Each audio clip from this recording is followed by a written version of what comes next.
começou o mangá spin-off de Record of Ragnarok, onde acompanharemos uma rinha de deuses, para ver quem é mais forte. Nós ganhamos muitas coisas com essa obra, a lore daquele mundo vai ser muito mais expandida agora que conheceremos novos deuses de novos panteões. Diferente dos spin-offs do Jack e do Lubu que se passam no mundo humano, o Apocalipse dos Deuses vai ser realmente influente para a história da obra original. E por acaso eu adorei o fato de terem dado o nome de Apocalipse dos Deuses em contraparte ao Ragnarok. Então, para comemorar o acontecimento, decidi fazer um vídeo analisando o que acho de todas as divindades que vão lutar nessa nova obra. Eu tenho uma playlist inteira sobre o Shumatsu no Valkyrie. Não se esqueça de assistir e se inscrever para me apoiar. E que comecemos. Eu sou o Jonathan York e esse é o vídeo de hoje aqui do meu canal, O Historiador. Kushulain. O primeiro lutador e o protagonista dessa obra é ninguém menos que o herói celta Kushulain, o cão de Kulan. Algo que eu achei extremamente interessante, porque muitas pessoas sempre disseram que seria legal ter um spin-off do Hércules, já que ele é um herói humano que se tornou um deus e assim por diante. E parece que foi a partir dessa premissa que no Apocalipse dos Deuses decidiram colocar como protagonista um herói mitológico. Eu já fiz um vídeo contando toda a história do personagem aqui, mas no geral, ele é um homem com força sobre-humana que se envolveu em diversas guerras e batalhas contra monstros. Ele foi treinado por Skatat, a treinadora dos heróis celtas, quase como Kiro, o treinador dos heróis gregos. E no caso, Skatat mantinha com ela uma lança que só o mais poderoso herói de todos poderia usar sem morrer. E esse foi o próprio Kushulain, obtendo uma arma divina, que além de sempre acertar o alvo, a ponta se desfaz em diversas pontas para acertar diversos alvos ao mesmo tempo. Com certeza a lança vai ser a arma divina do protagonista do mangá, porém em toda a história do personagem, eu não encontrei nenhuma referência a ele ter se tornado um deus. Ele é só um humano, entendem? Então com certeza a obra vai inventar algo que tornou o personagem um deus, e a minha teoria é de que foi a lança divina que lhe tornou um deus ao conquistá-la. Ra. Agora chegamos em Ra, o supremo e intocável deus do panteão egípcio, descrito como o primeiro deus que surgiu de uma flor no mar e então criou o mundo em cima das águas. Ele deixou seus filhos e netos governando o mundo, enquanto ele mesmo estaria fazendo algo mais importante. Estaria eternamente na barca solar enfrentando Apophis para proteger o mundo. Uma coisa interessante é que eu não cheguei a colocá-lo na minha lista de deuses que eu gostaria que participassem do Ragnarok, porque eu coloquei Horus e Set, dois guerreiros, e Ra tem um papel muito distante, digamos assim, aquele que está no céu zelando por nós, mas não exatamente um guerreiro, entendem?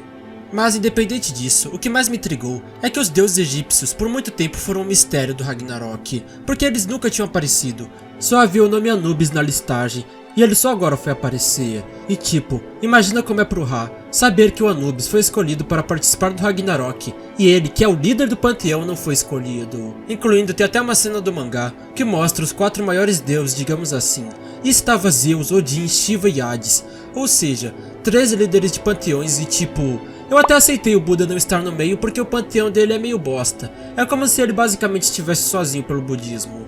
Mas o Ra manda em todo o panteão egípcio e mesmo assim não estava colocado entre os maiores deuses. Pra mim, a única explicação para ele nunca ter sido citado era por estar morto. Mas agora a gente vai ver ele nesse spin-off. Eu quero uma explicação de por que o panteão egípcio, que era pra ser um dos maiores, está tão nerfado aqui. E ainda mais ele vai enfrentar o protagonista, então é muito provável que um deus supremo de um panteão perca a batalha. Algo que nunca aconteceu no Ragnarok. Eu realmente estou muito curioso. Sun Wukong prometeu. Agora chegamos em outro que chama a atenção de qualquer um. O chinês Sun Wukong, conhecido pelos japoneses como Son Goku, uma das figuras mais populares do Oriente. Não só pelas suas aparições em diversas mídias, mas por suas influências folclóricas mesmo. Aqui é preciso ressaltar que a China não tem uma mitologia tão bem estabelecida quanto os gregos e os japoneses, que têm um panteão fixo. No geral, as lendas chinesas são bem avulsas e com pouca conexão. E aí entra Sun Wukong, que não faz parte de religiões antigas nem nada do tipo. Ele é basicamente um personagem de contos de fadas que surgiu no romance Jornada Oeste de 1570. Então, da mesma forma que Divina Comédia, Paraíso Perdido e Chave Menor de Salomão são obras recentes que entraram para a mitologia cristã, a história de Sun Wukong também é uma obra recente que entrou para o folclore chinês, sem necessariamente fazer parte de uma religião ou algo assim. No caso, as histórias de Sun Wukong contam que ele foi o único macaco abençoado com o intelecto humano, e por isso ele se tornou o líder de todo o seu povo, conferindo-lhe o título de Rei Macaco. Mas isso não foi o suficiente. Ele viajou, ele aprendeu as artes místicas dos magos humanos, as usou para fazer travessuras e foi aprendendo e treinando cada vez mais, e se fortalecendo até o ponto que o mísero animal estava rivalizando com deuses. Aqui nós podemos ver que ele tem uma forma humana. Então ou vai haver uma explicação de que ele é um deus chamado de forma pejorativa de macaco por causa de seu comportamento, ou realmente um macaco que conseguiu se tornar um deus. E por acaso eu já tinha escolhido Sun Wukong como um dos deuses que eu escolheria por Ragnarok, então eu fico feliz que ele foi canonizado. E ele irá lutar contra Prometeu, ninguém menos que o titã que criou os humanos do barro e logo depois lhes deu o fogo para que evoluíssem. Aqui devemos deixar claro que titãs e deuses são a mesma coisa. Titã é só uma forma pejorativa de se referir aos deuses da antiga geração da mitologia grega, que foram taxados de maus quando os da nova geração tomaram poder. O engraçado aqui é que Prometeu deu poder aos humanos, e por isso é descrito que foi punido por milhares de anos, tendo seu fígado comido por uma ave. Então entra uma relação entre esses dois personagens que eu imaginei que seria interessante ser demonstrado na batalha, apesar que pode ser só fanfic da minha cabeça. Imagine que Prometeu criou e deu intelecto aos humanos Adão e Eva, e após a fuga do paraíso ele foi punido. Só agora que a punição acabou, ele está arrependido, achando que os humanos são seres inferiores que não deveriam ter sido criados. Enquanto isso, ele vai ter que lidar com alguém que é ainda mais inferior que um humano. Um animal, um macaco, que sonhava tanto em ser humano que conseguiu, e após isso continuou crescendo na vida, até se tornar até mesmo um deus.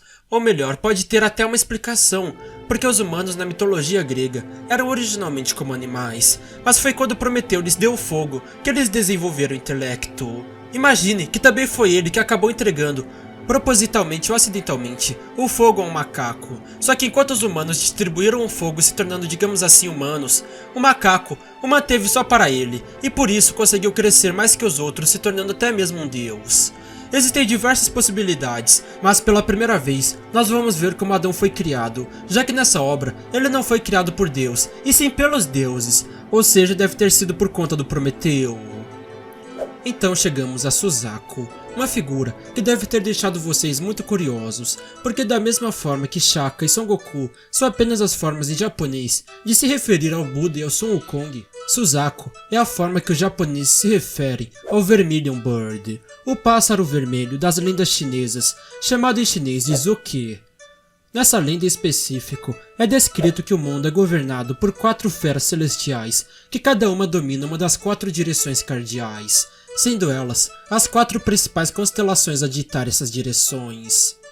No caso, são a Tartaruga Negra do Norte, o Tigre Branco do Oeste, o Dragão Azul do Leste e o Pássaro Vermelho do Sul.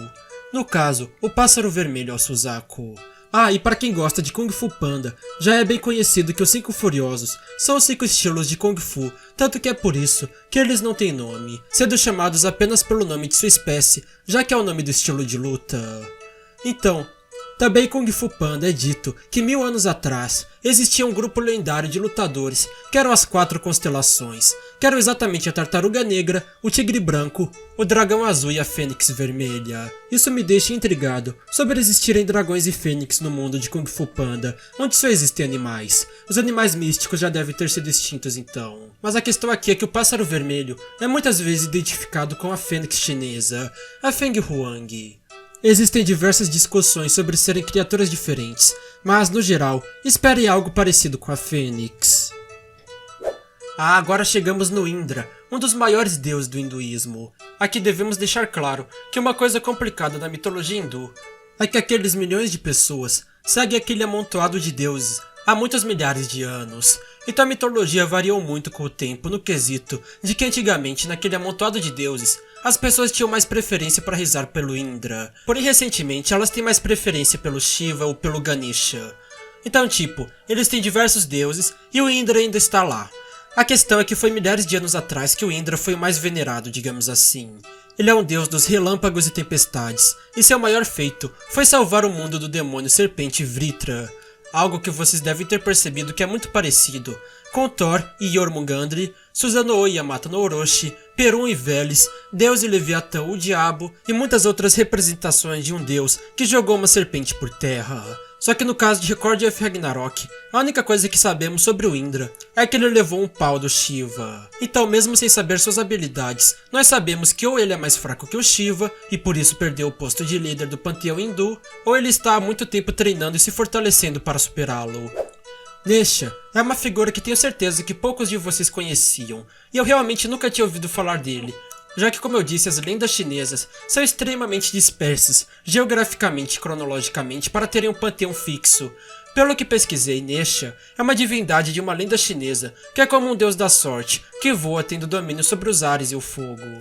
E ele teria sido um dos deuses a enfrentar o rei macaco Sun Wukong, e se tornou amigo dele. Vocês lembram do Bishamonten e os 7 deuses da sorte que depois se fundem para virar o Zerofuku, uma divindade completamente original do mangá?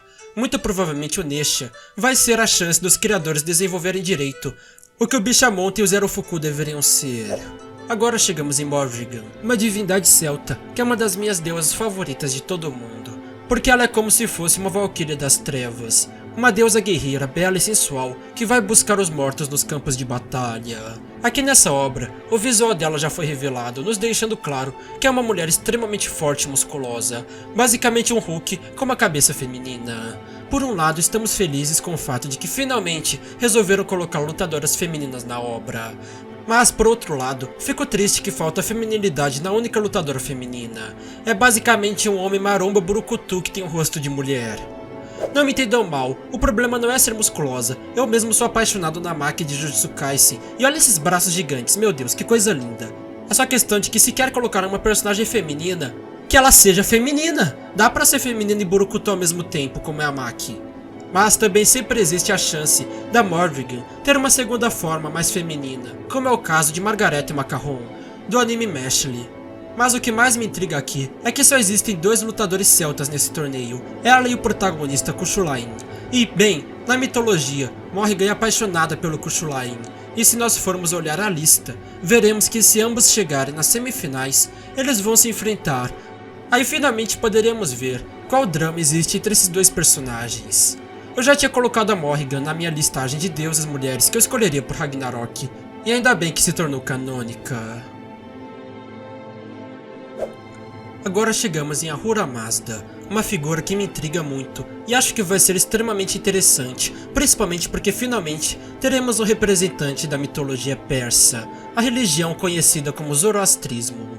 Para quem não entende, o ponto mais importante dessa religião é o dualismo absoluto entre o deus branco Ahura Mazda e o deus negro Angra Mainyu, os gêmeos filhos de Zurvan, o tempo, e que mantém o mundo equilibrado. Um detalhe é que eu já tinha colocado na minha listagem de lutadores deuses a possibilidade de Zurvan estar lutando e os deuses preto e branco seriam apenas as personalidades dualísticas dele.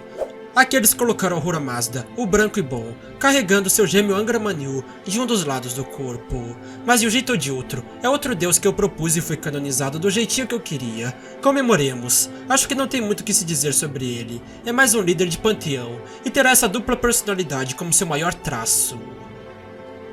Então chegamos a Muramasa, que imagino que é o lutador da lista que mais gerou dúvidas, porque não existe nenhuma divindade ou herói mitológico com esse nome. Na verdade, a única figura com esse nome é um ferreiro que existiu no Japão muitos séculos atrás. A minha teoria é que vão inventar que um deus guerreiro se fingiu de humano para forjar armas para os humanos. E basicamente, é só isso que tenho a dizer sobre ele. Emadayo é a forma japonesa de se referir ao deus Yama do budismo. É o próximo lutador e um dos que mais me deixam intrigado querendo vê-lo. E o motivo é exatamente porque ele é o rei do mundo dos mortos para os asiáticos, que julga se a pessoa vai pro céu ou pro inferno. No caso, vão usar a versão japonesa, mas a questão é que a gente já viu o Hades, o Beelzebub, o Satanás, os demônios de Salomão, o Anubis, e agora vamos ver também o Emadayo. A gente sabe que nos céus é como se houvesse uma área para cada panteão, e cada panteão tem seu líder. E no caso, o líder do panteão grego, Zeus, é o líder geral de todos os panteões, mas eu tô muito curioso para saber como funciona a hierarquia do mundo dos mortos. O Shinigami é um lutador que me deixou muito curioso, pelo simples fato de que não existe uma divindade chamada de Shinigami. Esse nome significa literalmente Shin, morte, e Gami ou Kami, Deus. É como se estivesse escrito lá, Deus da Morte. Mas qual Deus da Morte, tá entendendo? O próprio Emadayo que vai enfrentar o Shinigami é um Shinigami, é um Deus da Morte. já que ele governa o mundo dos mortos. E daí veio a minha teoria. Na mitologia japonesa existem duas versões sobre quem governa o inferno, já que os japoneses seguem duas religiões, o budismo e o shintoísmo. No budismo, ele é governado pelo Ema-Daioh, como eu disse, e no shintoísmo, ele é governado por Izanami, a esposa do deus criador Izanagi e mãe dos três deuses principais Susanoo, Amaterasu e Tsukuyomi. Então existe a possibilidade de Shinigami ser apenas a forma de esconder que a lutadora é ela. Algo que faria sentido no quesito que nesse spin-off eles estão tentando aumentar um pouco a presença feminina. Então pode haver muito mais do que só a Morrigan, né?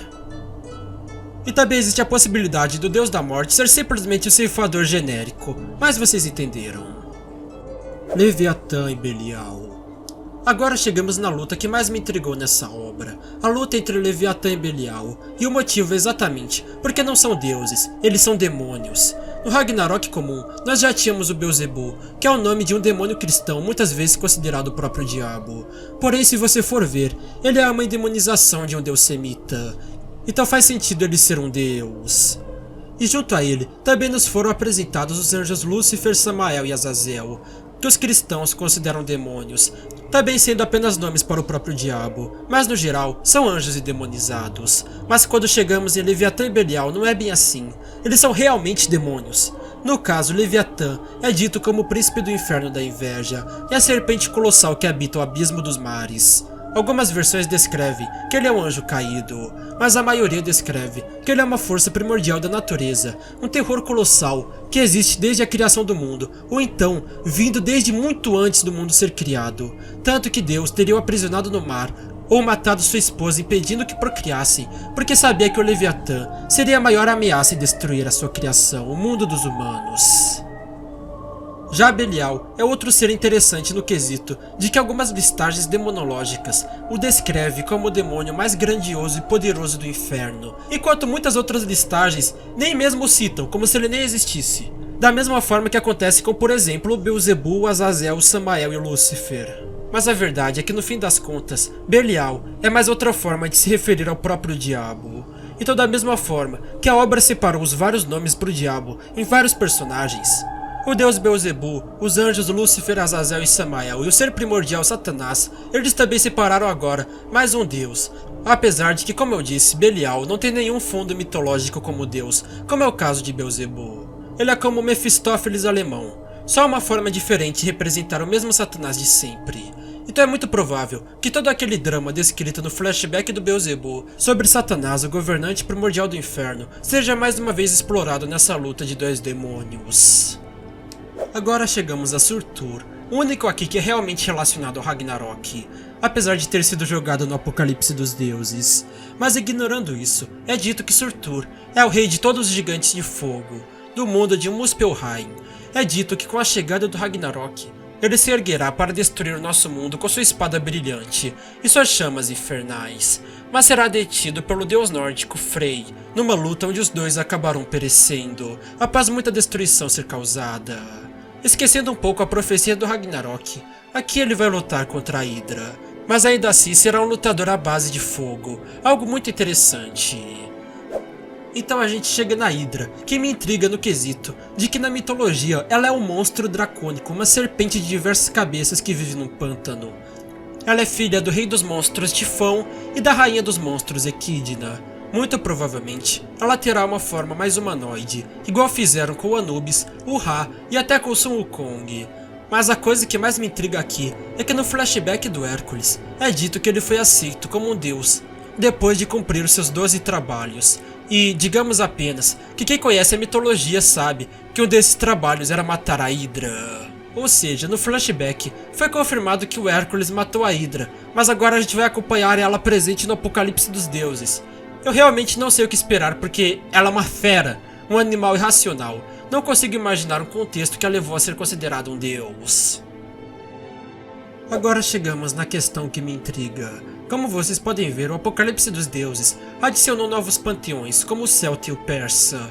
Porém ainda faltam alguns panteões, como o Azteca e o Eslavo. Mas o que mais me intriga em faltar é ninguém menos que o Panteão Mesopotâmico, que eu já tenho uma playlist inteira aqui no canal, e que, como o panteão do povo mais antigo do mundo, acredito que ele esteja sendo guardado para ser os deuses primordiais, já que agora nós estamos vendo que Odin está conspirando no Ragnarok para ressuscitar os deuses primordiais. Esses podem ser os deuses mesopotâmicos. Por exemplo, olha essa imagem foda sobre os Anunnaki, os deuses mesopotâmicos. Isso representa muito bem a ideia de deuses primordiais descrita no Ragnarok. O único nome que recebemos sobre algum deus primordial de Shumatsu é Arshi, só que esse nome não é o nome de um deus, e sim uma forma metafórica de se referir ao fluido que seria a essência de todas as coisas. Então, na forma de uma divindade, seria algo 100% inventado por essa obra. Mas ainda acho que pode ser uma referência a Tiamat e Apsu, os primordiais mesopotâmicos, que são a personificação das próprias águas que deram origem a tudo. Vocês devem ter notado que eu tenho opiniões muito elaboradas sobre questões mitológicas. Isso se deve porque a história, contexto e teologia das diversas lendas são a base das investigações do meu livro Senhor das Pedras. Então, se você gosta disso, vai adorar conhecer. Mas também vai adorar conhecer, por exemplo, os vários vídeos que eu fiz aqui sobre Shumatsu no Valkyrie. Por exemplo, um analisando quais seriam as classes de Fate de cada um dos lutadores, e que algum dia eu vou ser obrigado a fazer sobre os lutadores do Apocalipse dos Deuses também. Então, obrigado pela sua visualização e espero vê-lo novamente nos próximos vídeos aqui do meu canal, O Historiador.